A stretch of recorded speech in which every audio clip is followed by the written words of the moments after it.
Hi, I'm Teresa Suter with Richland Soil and Water Conservation District, and today we are pleased to be out at the Ohio Bird Sanctuary with Gail, the Executive Director.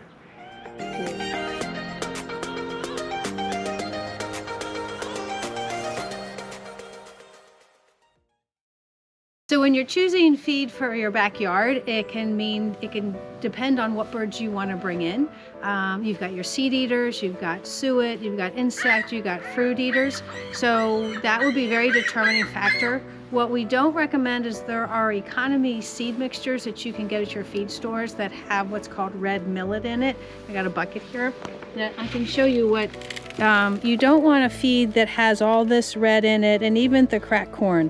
That's going to draw in one of our invasive species called the English sparrow. So these mixes that are economy, the birds aren't going to eat most of these seeds, they're going to throw it out.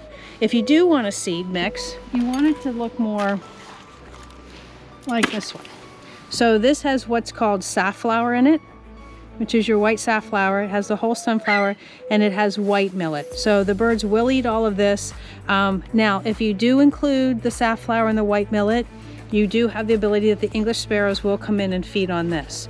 So if you're not wanting to draw in the English sparrow, you are only going to want to offer whole sunflower seeds and Niger and suet. And that's a way that you can kind of deter the English sparrows from coming into your feeders.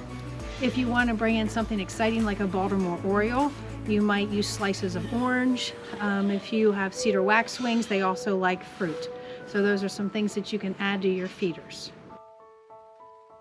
When creating an outdoor feeding habitat for birds, you want to do diversity. If you have hanging feeders and suet feeders, first of all, you're going to be offering the different types of birds ways that they like to forage. Your woodpeckers are going to want to hang on things. Your robins and things like that are going to want platform feeders. So the diversity in feeders will help create that habitat. A water feature is key. That's year-round, is really going to be a great thing for the birds. Shelter.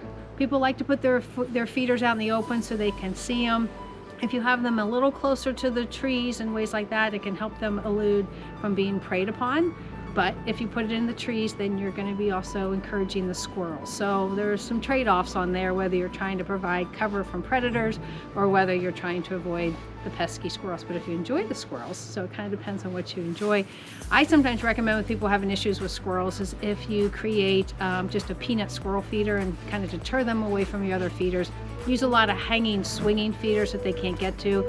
You can kind of feed your squirrels away from some of your higher price feeds that you're using. And some birds even like to crawl into feeders, so you can kind of draw in some birds that like kind of cavities for feeding. Others are going to want it totally open, such as a mourning dove. So the more diversity to your feeding area, the more birds you're going to be helping and serving. One of the myths that we'd like to dispel is that if you keep your feeders out, that you're going to hinder the birds from migrating, but they have instincts that override all of that. So birds are going to migrate because the days get shorter. It doesn't even have to do with temperature. So when in the fall, please don't pull your hummingbird feeders. The best time to pull your hummingbird feeders are when the temperatures get so cold that they're going to freeze. Then you bring them in because you know the hummingbirds have moved on. Sometimes your hummingbirds have moved south, but there's hummingbirds in northern regions that are coming through and actually using your feeders during their migration. So we do ask that if you do feed hummingbirds, please do that until the temperatures go below freezing. And that's with any type of birds, that anybody who's migrating, they're going to take advantage of your food source and help them to migrate. It's not going to deter them from migrating. So we'd like to dispel that myth.